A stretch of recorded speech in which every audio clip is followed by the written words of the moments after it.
दोस्तों, मैं आज्ञा सिंह चैनल में आप लोग को नमस्ते करती हूँ। मैं अच्छी हूँ, आशा करती हूँ आप लोग भी अच्छे होंगे, स्वस्थ होंगे, मस्त होंगे, अपने अपने काम में व्यस्त होंगे। मैं आप लोग के सामने एक बेटी का विवाह का गीत गा रही। पसंद है तो लाइक कीजिएगा, सब्सक्राइब कीजिएगा।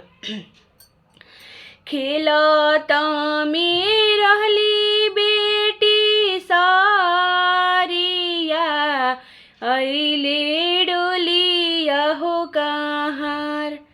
खेलता में रहली बेटी सारिया, अइले डोलिया हो कहार।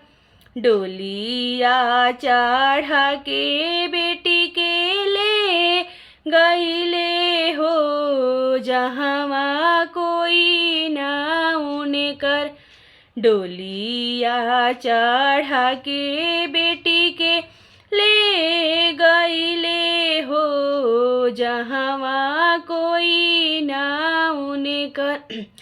घरवा में रोवे बेटी के माँ मीनू हो, दुआर पे पापा रोवत बान।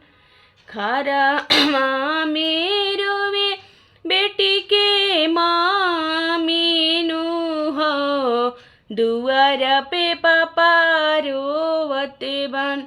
कहाँ गइलू कहाँ गइलू कमन बेटी हो, घरवा सुना भैले हमार।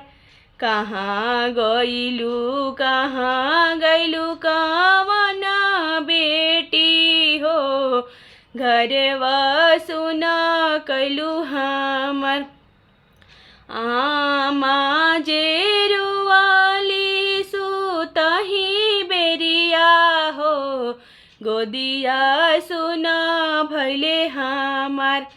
आमा जेरुवाली सुतही बेरिया हो, गोदिया सुना भैले हमार। कहाँ गइलू कमन बेटी हो, गोदिया सुना कैलू हमार। कहाँ गइलू अपना बेटी हो, गोदिया सुना कैलू हमार।